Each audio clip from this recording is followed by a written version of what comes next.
The most famous human being in all of history was a first-century Jewish revolutionary.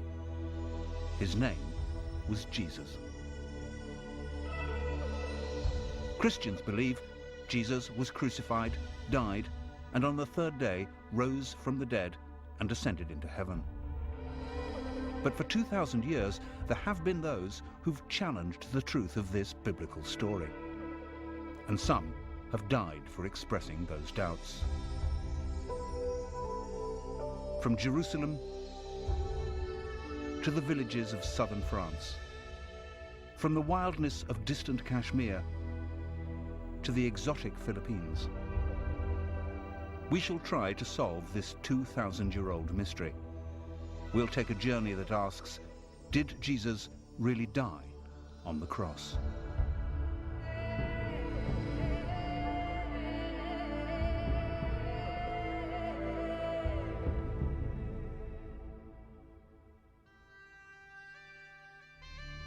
The story of Christianity features not only the most famous name in history, but also the most famous event in history, the crucifixion.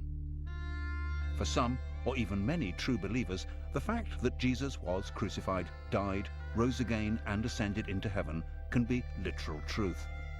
But throughout history, there have always been those, sometimes Christians, who've asked awkward questions.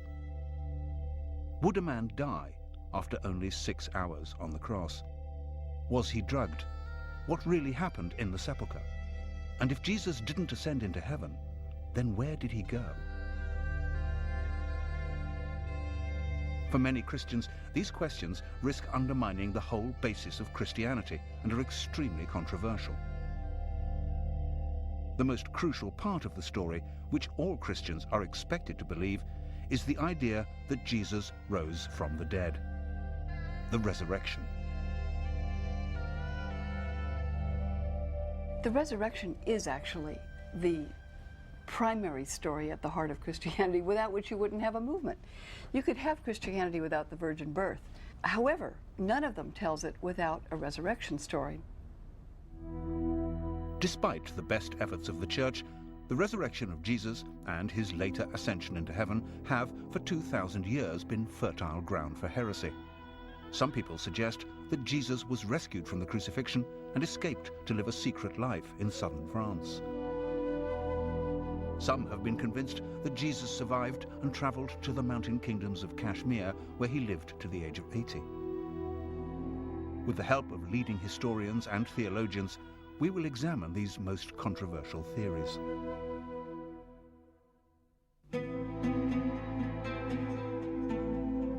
To understand what happened to Jesus after the crucifixion, we need first to look at the facts of his life. But what is historical fact? What is the evidence? Almost all we currently think we know about Jesus comes from the four Gospels: Matthew, Mark, Luke, and John. But Matthew and John are the only Gospel writers who were members of the 12 disciples, the only ones who could have been present at the events they describe. The four Gospels were all apparently written between 40 and 100 years after the crucifixion, which Roman history tells us happened around 30 AD. But despite the fact that we know them by those four names, modern biblical scholars cannot be absolutely sure who really wrote them. Originally, all these Gospels circulated anonymously. There were no names attached to them until almost 200. And the Christian theologian who came up with the idea of having a New Testament was roundly condemned as a heretic. Whoever did really write the four Gospels, the description of Jesus' death in all of them is brutal.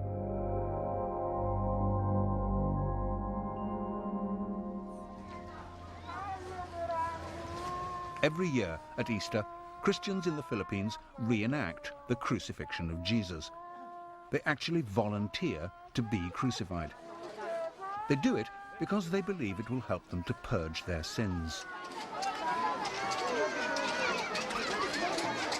For the onlookers, it's a bloody reminder of what happened to Jesus 2,000 years ago. Crucifixion was the most cruel and atrocious punishment that the Romans could inflict. And it was inflicted only for treason and only on slaves. If you were a nobleman and you were a traitor, then normally you were strangled, something much simpler and much easier and much less painful.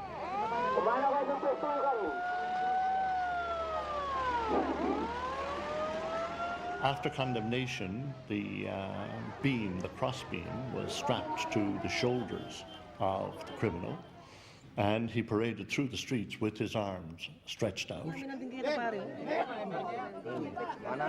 At the place of execution, then, nails were hammered into the hands and the feet. In the Philippines, they do use real nails. They do experience the real pain that Jesus felt.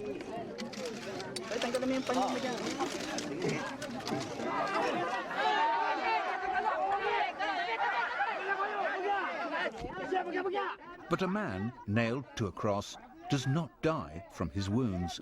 He dies, surprisingly, from suffocation. Hanging by your arms, the chest is compressed. It's hard to breathe without supporting your weight with your legs. Over time, the strain and the pain make that impossible, and you're unable to breathe. In the Philippines, the volunteers are brought down from their crosses within an hour. Death from crucifixion takes much longer, often several days. The only way to hasten death on the cross was to break the legs, making it immediately impossible to support your weight, and therefore to breathe. But the Gospels are all agreed that Jesus died after only 3 to 6 hours. The crucifixion began at the 3rd hour. And it was the 3rd hour, and they crucified him. Some claim that the Gospel according to Luke has the shortest crucifixion. It was about the 6th hour, and when Jesus had cried with a loud voice, he gave up the ghost. Matthew and Mark have Jesus surviving a little longer. And about the 9th hour, Jesus cried out. The disciples wanted to take Jesus' body down from the cross immediately, but the Roman governor, Pontius Pilate, wasn't convinced that he was dead. And Pilate marveled if he were already dead. Pilate was reassured by the centurion, but this was the same centurion who had earlier said, "Truly, this man was the Son of God." Jesus' body was then laid in a tomb, donated by a rich man, Joseph of Arimathea. This Joseph and a man called Nicodemus came to minister to the body. They came to Jesus by night and brought a mixture of myrrh and aloes, about 100 pounds weight. These accounts, when viewed as an historical rather than a sacred record, may raise questions. Why did Jesus die so quickly? Why did Joseph and Nicodemus take so many herbs into the tomb? So it's perhaps not surprising that some people have even dared to ask whether Pilate was right to have his doubts, whether Jesus really did die on the cross.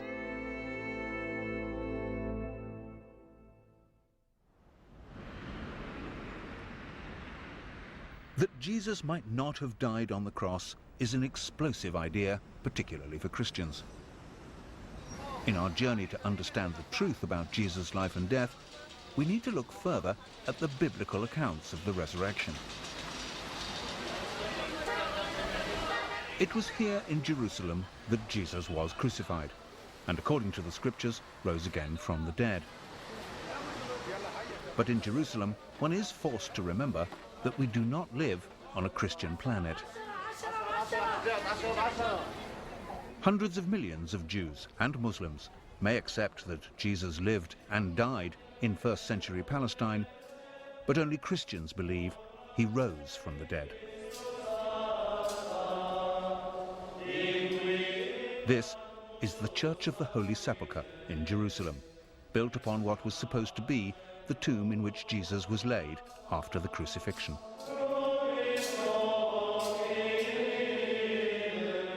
This, according to devout Christians, is the exact site of the resurrection. And if anything can be described as the cornerstone of the Christian faith, it is the resurrection. The resurrection of Jesus, as far as all the Christian churches are concerned, is absolutely fundamental to the faith. There's no question, in my mind, that it's ever going to be changed. The resurrection may be fundamental to the faith, but in our examination of what really happened, it's hard to find solid historical evidence. The four Gospels all tell different stories. When we read the resurrection narratives, it's like reading four different reports of the same football game in four rather different newspapers. And the fact that actually there may be some disagreement about whether it was a foul or not doesn't mean that there wasn't a game and that somebody didn't win it and so on.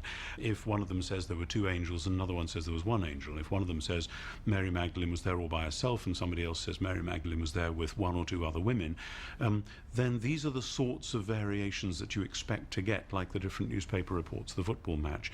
And they're not something that should worry you to the point of saying, therefore nothing happened. That would be quite a false conclusion. But in the earliest versions of the earliest Gospel, Mark, there are no resurrection appearances at all. The Gospel simply ends with the discovery of an empty tomb. The last verses of Mark, which do contain resurrection stories, were added 200 years later. None of the Gospel stories is CNN in Jerusalem in the year 30. The Gospels are written in the form of historical biography, so many people have assumed that they are exactly that. But that's not actually what they are. They're written to demonstrate to people the importance and the meaning of Jesus and his teaching. That was what they're for, and they do that very well. But they're not primarily interested in what actually happened back there. Matthew and Luke do have resurrection appearances, but they don't agree about the details. In Matthew, Jesus meets the women near the tomb and then meets his disciples just one time, and that is on a mountain in Galilee. In Luke, Jesus meets two unnamed disciples who do not recognize him, and then with the 11 remaining disciples before leaving them in a village outside Jerusalem. The last Gospel, John, has many different resurrection stories. For many modern scholars, these variations suggest that the stories were not written to tell of a miraculous event, but with an entirely different and political motive. For it was the supposed witnesses of the resurrection who became the leaders of the early church. Even to this day, the Pope claims his authority in a direct, unbroken line of ordination from Peter, the first disciple said to have seen the risen Christ. Some scholars go so far as to suggest that the story of the resurrection was also created as an extraordinary psychological tool to bring in new converts. If it hadn't been for the resurrection of Jesus and his rising from the dead, victorious from the dead, we wouldn't be celebrating Christmas. It's a bit like when you go into the army. The first thing we want is to take over your body. So symbolically, let's say we're going to shave all your hair. As long as you give in on this, we got you. We got your body, which is what we want. In one sense, sometimes the churches, some churches at least, do the same. We're going to tell you something unbelievable that you got to believe. When they could just relax. If you believe it, then you will believe that they alone control heaven, that without them you cannot get into heaven, and then they've got you. You've left your brains in the parking lot. That's a statement that may be offensive to many Christians. It would certainly be offensive to the worshippers at the Toronto Airport Church, who take their belief in the literal truth of the resurrection of Jesus very seriously indeed.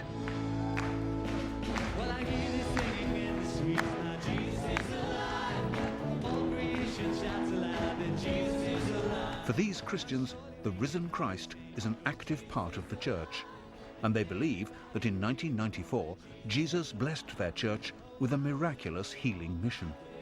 For 1 minute, in the spirit for 1 minute. Since then, thousands of churches around the world have claimed to be touched by what became known as the Toronto Blessing. Glory is coming into the room. Hey, glory is coming. And in Toronto, in a splendid new church built by contributions from the faithful, the congregation continue to celebrate their belief in the resurrected Christ. Well, be blessed. Here, on an almost weekly basis, they claim that their faith has the power to miraculously heal. So God's going to heal you right now. There it goes, and the neck is healed in Jesus' name. Don't you like it? I like it. Bless you, brother. Today, it seems to me that there are many people who will strongly defend the literal truth of the resurrection. Many others who are Christians or not Christians believe that perhaps, you know, those who die may be alive in some way, that Jesus who died might be in some sense alive, whatever one means by that. And there are many others who take it as an image of hope, because after all, talking about the resurrection of Jesus has a great deal to do with what we think about life after death, or for that matter, our own prospects. The problem for the church in the 21st century, in a technological and secular age, is that some people find it hard to believe in the literal truth of the miracles, let alone the miracle of the resurrection. Since the 18th century, we've lived in a climate where people have distinguished between faith and belief. So the whole effect of science on religion really has been to throw religion back, to prove what we can believe in.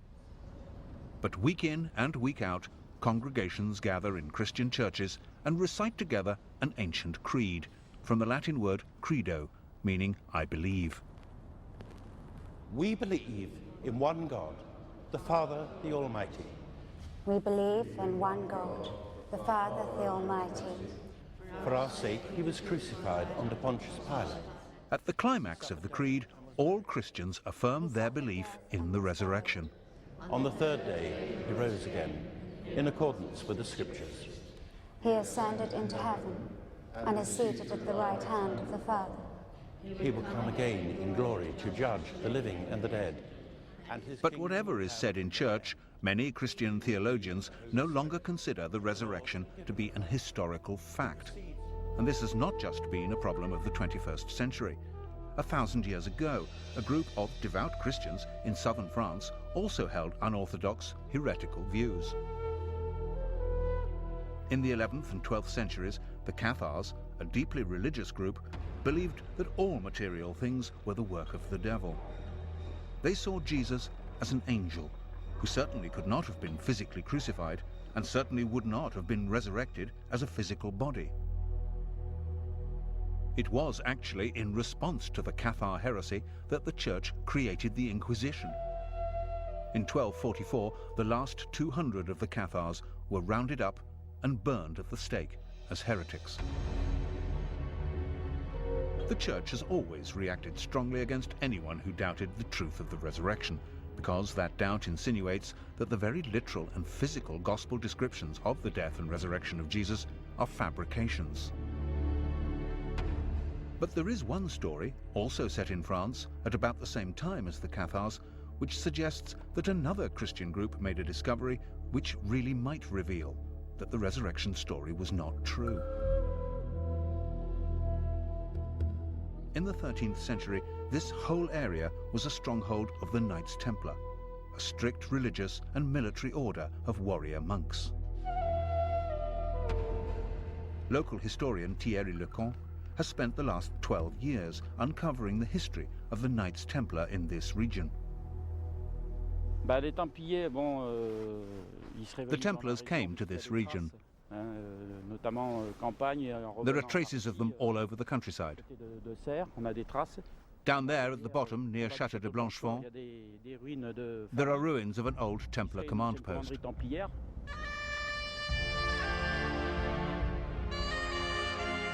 The Knights Templar were committed to poverty, chastity, and the protection of pilgrims en route to the Holy Land. But their main purpose was to keep Jerusalem and the holy sites of Christianity free from the forces of Islam.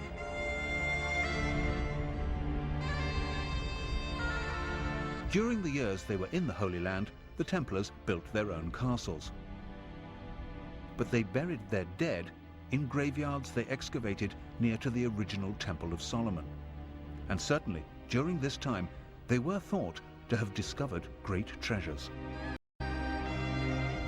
Eventually, the Templars were forced to leave the Holy Land in 1186. They returned to France. Certainly, the Templars remained powerful, rich, and incredibly secretive, so it's not surprising that people speculated about them. And there grew a legend that the Knights Templar had discovered Jesus' bones in Jerusalem, that they had brought them back to France, and they had buried them somewhere near here.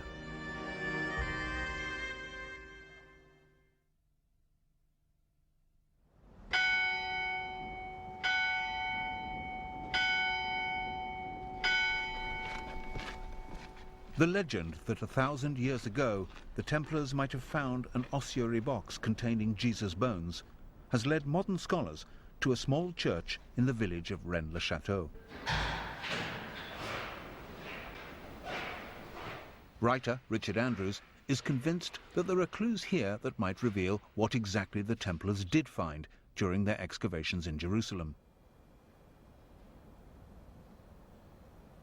One can ask the question, did the Templars find relics, an ossuary full of bones, that they thought were possibly the bones of Jesus?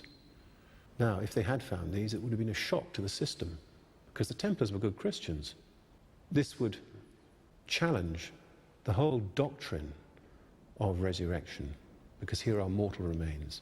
So we ask the second question, why should the Templars risk being accused of heresy and bringing the bones that they thought were Jesus's back to this area? The answer is simple. If they had found something which they believed were the bones of Christ, they needed a safe location. You could hide a church in these mountains, let alone a small ossuary. You can get lost in these mountains today. Imagine what it was like 1,000 years ago. In the late 19th century, the local priest here, called Berenger Saunier, claimed to have found ancient documents.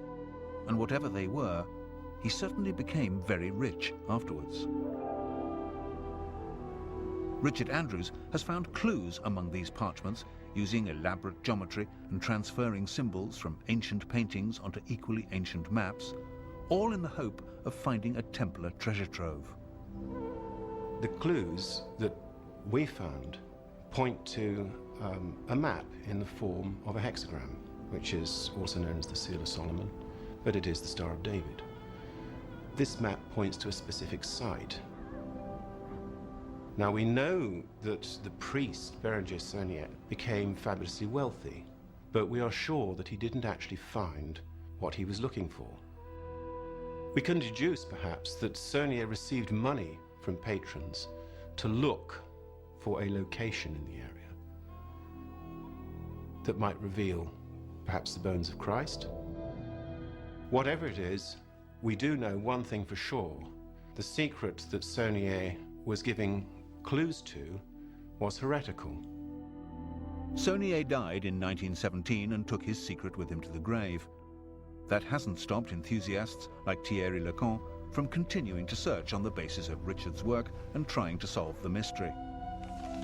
Using local maps on which the geometric lines from Saunier's original parchments have been transposed, Thierry has found further evidence of the Templars' presence here, and he believes he's closing in on the location where the Templars could have buried the bones of Jesus.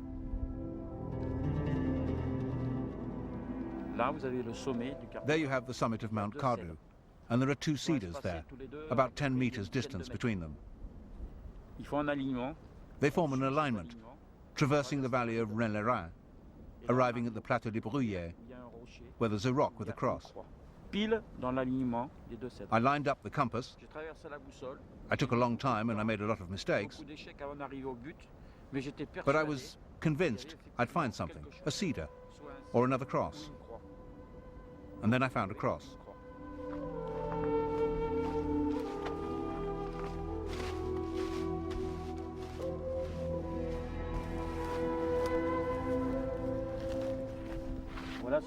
There's the famous cross. I spent a long time very near it, but without finding the place.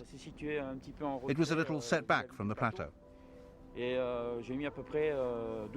took me 12 years to find this cross.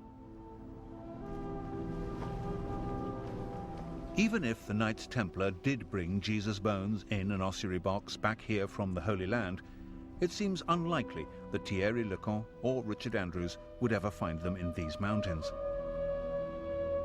However, there have been those who've gone back to the original gospel stories of Jesus' death and resurrection and come up with more credible, but no less startling conclusions about what exactly happened 2,000 years ago. You read the story of the empty tomb, and on Friday someone is killed, and on Sunday they're gone from the tomb, and you ask the question, what might have happened?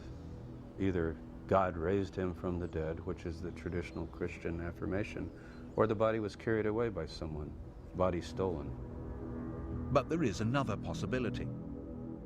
The Gospels describe how, after his resurrection, Jesus ate, drank, and Thomas could touch his wounds.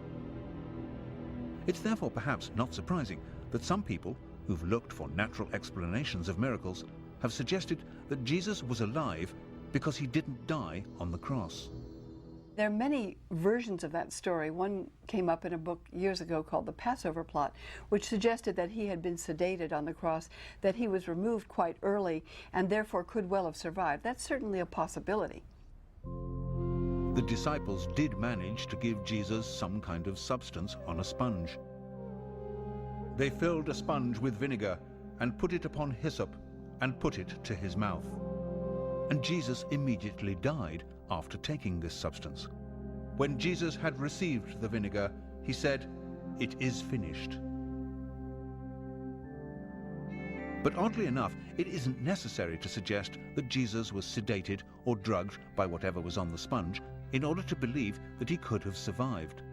There are stories of people who did survive crucifixion. The Jewish historian Josephus wrote of one of his own friends surviving crucifixion in Palestine in the 1st century. He's traveling out to a village named Tekoa to scout land for a Roman camp, and he notices that 3 of his friends are hanging on crosses. So he requests that they be allowed to, that they be brought down. And Titus, the Roman general, gives him permission. The 3 are brought down immediately and given medical care, and 2 of them died, but the 3rd survived. So is it possible that Jesus survived? Certainly his crucifixion was speedily executed, perhaps too speedily. When you look at the story of Jesus and how he was executed by the Romans, he's on the cross for 6 hours. The assumption is that he's dead. The Roman soldiers checked the body. There were 2 others crucified according to the gospel accounts, and they broke the legs of those to hasten their death because the Sabbath day was coming. When they came to Jesus, they said he's already dead. Presumably, his body's motionless, he's quit breathing. They then prepare the body and put him in a tomb, and presumably it's sealed up, and he's dead for all practical purposes. The question, though, is he clinically dead? The question of clinical death is certainly raised by the fact that the herbs which Joseph of Arimathea took into the tomb with the body of Jesus were aloes. These are healing, not embalming herbs. We do have stories, both from the modern world and from the ancient world, where people appear to be dead, and for all practical purposes they are dead. That is, they're not responding to the outside world, but then they do, in fact, revive or come back. We call it resuscitation, but if you want to press the language, that would be resurrection.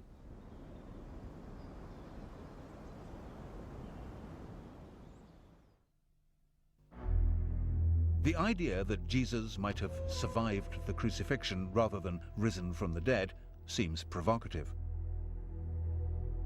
But all the Gospels are quite clear that the disciples saw Jesus as if he were alive. If Jesus did survive, it does not necessarily mean that the resurrection story was a hoax or a deliberate falsehood. At the end of the 19th century, the English writer Samuel Butler, in his book on the resurrection, came up with the theory that if Jesus had collapsed into a shock-induced coma on the cross and then recovered in the tomb, he and his disciples would actually have thought his recovery was a miraculous resurrection. That still has great credibility if you see it in the light, for instance, of more contemporary developments. Look at the near-death experience in the United States. Something like 13 million people in the United States say they've had near-death experiences. They've seen this white light. They believe it to be some form of miracle. So the idea that in the first century, when they had none of this scientific insight and they had none of these hospitals or whatever to save them, that people thought it, actually makes a lot of sense. Doesn't make them fraudsters or shysters. It actually makes them genuine people who thought they'd witnessed a miracle. Whatever the circumstances, if Jesus was alive, then he and his disciples face a serious problem. If Jesus was placed in the tomb and somehow was revived, he himself would certainly think that was an act of the grace of God. I came right to the bars of death and was brought back. But now there's a practical problem. It's a political problem, actually. Romans basically do one thing to messiahs. They crucify them. If Jesus did indeed survive crucifixion, either through resurrection, as the Bible tells us, or more controversially, through resuscitation, then he is once more a condemned man. The Bible is said to solve this problem with a miracle called the Ascension. Jesus is taken bodily into heaven. But the interesting fact is that the Ascension does not actually appear in the original form of the Gospels. The Ascension references in Mark are among the verses which, as we've seen, were added 200 years later. There is one line in Luke which reads, "and was carried up into heaven." But again, this does not appear in all Bibles. It was in fact inserted, simply because the Ascension is referred to in a later book of the Bible, the Acts of the Apostles, and it's always been assumed that Luke was the author of the Acts. There's no Ascension in Matthew, and John's Gospel ends with the enigmatic words, "and there are also many other things which Jesus did, the which, if they should be written every one, I suppose that even the world itself could not contain the books that would be written."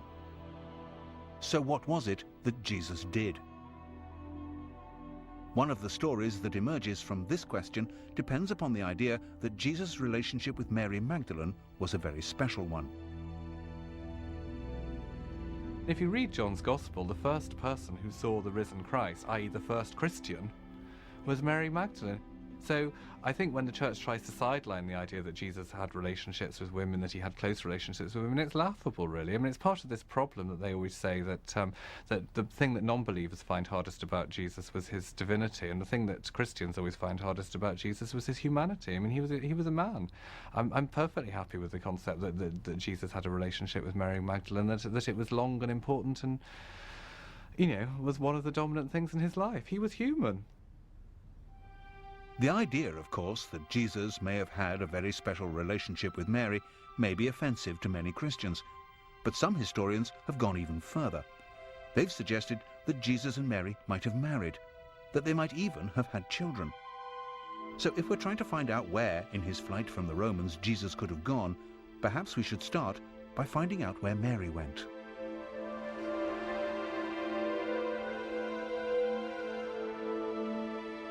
There is a tradition that some years after the crucifixion, Mary Magdalene came to the Camargue region of the south of France. Here she lived and died, and the Basilica Sainte-Marie-Madeleine is a shrine to her memory. This was the center of what became known as the cult of the Magdalene. The cult of the Magdalene was very powerful in France up until the Middle Ages. The faithful wanted to believe in a mother figure, and the church were very anxious that they should not believe in Mary Magdalene as having been a mother figure for obvious reasons, which were that she might have been the spouse of Christ, that she might have had his child, that she might have produced a bloodline. The local legend describes how Mary Magdalene came here with her brother Lazarus and her sister Martha and a few companions. If the relationship between Jesus and Mary was as close as some sources suggest, perhaps one of those companions, traveling incognito for fear of arrest by the Romans, was Jesus himself. Jesus could have taken ship at Caesarea or one of the smaller ports up the Syrian coast, and he could have left for another life. And he could well have arrived, as a lot of people believe, in this part of France and begun a new life. He could even have brought his family with him. So these stories could have a historical foundation. After her death, Mary Magdalene's relics were placed in a sarcophagus and then hidden. It was not until 1279 that they were rediscovered, and this basilica was built for their safekeeping. Sealed within the crypt, in the center of the church, is what is claimed to be the skull of Mary Magdalene.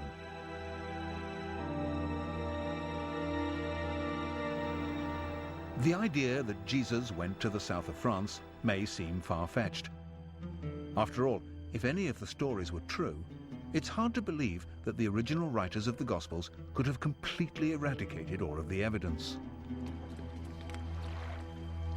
If the faithful knew that Jesus was in fact still alive, surely they would have shared that knowledge. And surely they must have hoped that at some time in the future it would have been safe for Jesus to return. And evidence for that hope should be somewhere in the original text. The disciples were expecting Jesus to return. They were expecting what has become known as the second coming. And this was not necessarily going to be a miraculous return. Jesus definitely went away. Whatever view of resurrection you take, resuscitation or divine miracle, in the traditional sense of belief in resurrection, he goes away. He says, I'm going away. The disciples say, can we come? He says, no. And he says, I'm going to come again. Now, what's interesting about that is normally, if someone says they're going away, and they're going to come back, and you're sort of looking at your watch or your calendar, wondering, okay, he said he went away, he's going to come back, you would take it in that everyday sense. The concept of the heavenly second coming, of Jesus returning on the day of judgment, was only created after it was clear that Jesus had not returned in that everyday sense. But if Jesus did decide to leave Palestine, France still doesn't seem like a likely destination. It was, after all, a Roman colony.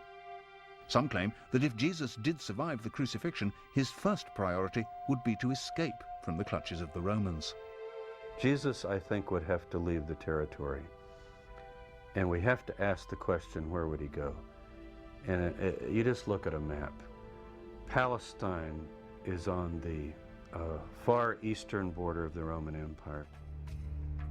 If you go west, you're going right into the heart of Roman territory, where we have our 15 legions stationed around the world. If you go east, you're crossing over into Parthia, and you're going towards Persia eventually, and India and Afghanistan, that direction. But apart from escaping rearrest, why would Jesus travel east? And how would he get there?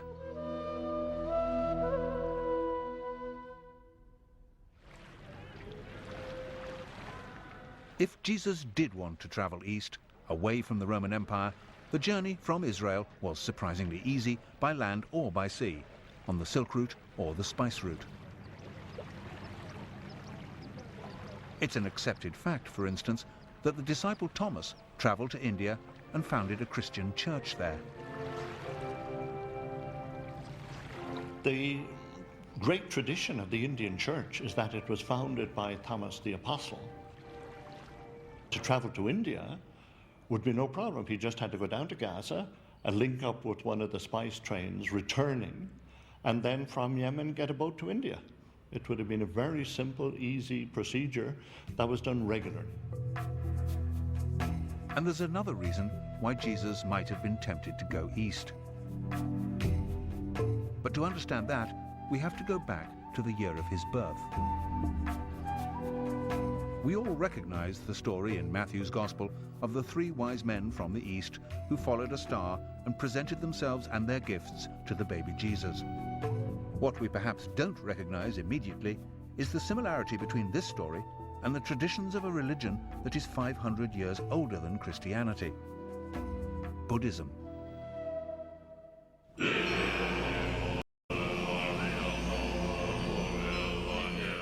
When a great Buddhist holy man or lama dies, wise men consult the stars and other omens and set off, often on extraordinarily long journeys, to find the infant who is the reincarnation of the lama.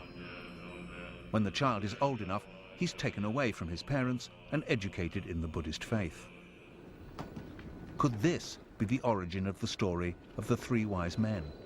Could Jesus have been taken to India as a child and taught as a Buddhist? The Russian writer Nikolai Notovich, traveling in India in the 19th century, discovered an ancient manuscript in a Buddhist monastery in Tibet. In his book, The Unknown Life of Jesus Christ, Notovich translated this manuscript, and it tells of a divine child called Isa, born in the 1st century, to a poor family in Israel. Isa came to India at the age of 14, where he learned the laws of Buddhism before returning to Israel at the age of 29. This idea would certainly explain the otherwise odd fact that from the age of 14 to 29, there's absolutely no record of Jesus' existence in Palestine. Certainly Jesus' later teaching and miracles have uncanny parallels with the teaching and miracles of the Buddha. Loving your enemies and the idea that the meek will inherit the earth have absolutely no tradition in the Jewish religion, but are entirely consistent with Buddhism. And the Buddha was known to walk on water and miraculously to feed many hundreds of his disciples with only a few scraps of food.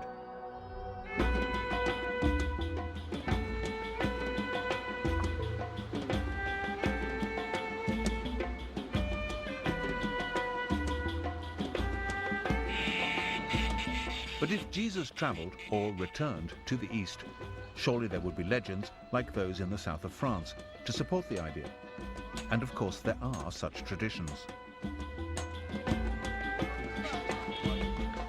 The people here in Kashmir call their tribe Ben-e-Israel and claim to be descendants of the lost tribes. And here there are stories that the 1st century preacher Isa, known locally as Yusasaf, meaning leader of the healed, returned to Kashmir in his 30s.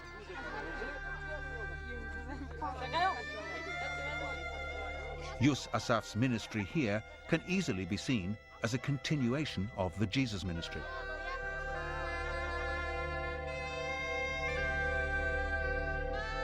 And in a local temple called the Temple of Solomon, there used to be an inscription which told of Yusasaf's claim around the year 50 AD to be Jesus, the prophet from Israel.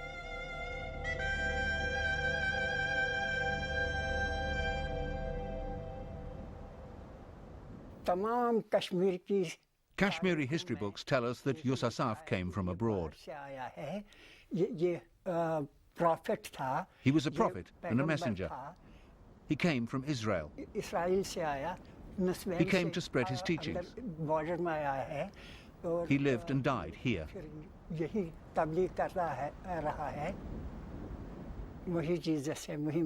He is Jesus. He is Isa. The meaning of Yusasaf is the healer. Another meaning is the shepherd, one who teaches others. And our history books confirm that Isa was known as Yusasaf here in Kashmir. Yusasaf continued to teach and preach in Kashmir until he died around the year 80 AD. He was buried in Srinagar.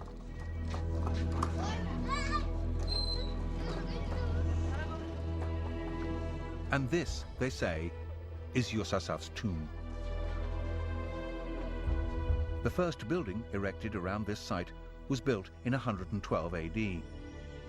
In fact, it's now a shared gravesite. In the 15th century, the Islamic holy man Syed Nazir ud-Din was also buried here.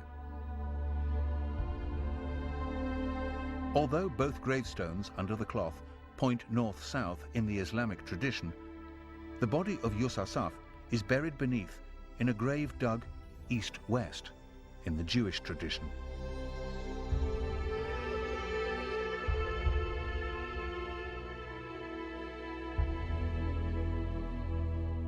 Next to the sarcophagus are two carved footprints. The marks on these are said to be the symbolic representations of the scars of crucifixion.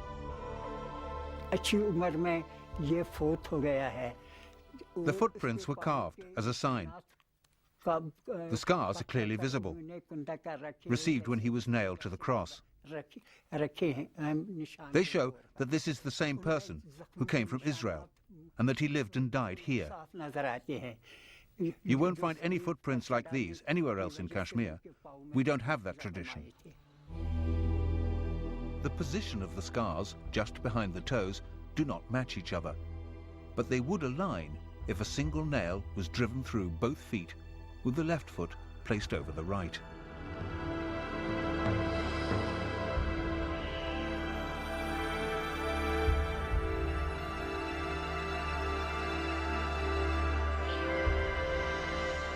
There are many who believe this tomb to be the tomb of Jesus.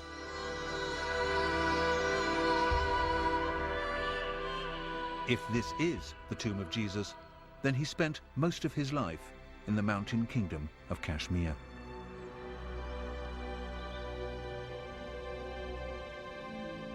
He did not die on the cross. There was no resurrection. He did not ascend into heaven, and he does not sit at the right hand of God. For many Christians, this would be the end of Christianity as we know it. But for some, the original story would still have a poetic power. For me, the resurrection is about death. The two things that will happen to us all in our life is that we'll be born and that we'll die. They're the two things we know nothing about. And we have this great void before and we have this great void afterwards. So any system of belief, any religion, any church that set itself up has always had to have some concept, some way of dealing with death. So in Jesus' resurrection at the end of the Easter story is the symbolism of our own resurrection, of our own new life. That in many ways is the great strength of Christianity, and I think to kind of get away from it, to get away from that incredibly powerful symbolism of the resurrection that touches each and every one of us because of the reality of what will happen to us, and start debating whether, you know, bones in a tomb matter or whether it actually happened, completely misses the point of Christianity. And there will always be those for whom none of the inconsistencies and anomalies in the Gospels mean anything. For them, the story still has the hallmarks of truth, of gospel truth. I understand that people find it difficult to believe because we know these things don't happen. If you think that you've just seen somebody who was dead now alive again, you say, well, take 2 aspirins and lie down and it'll go away.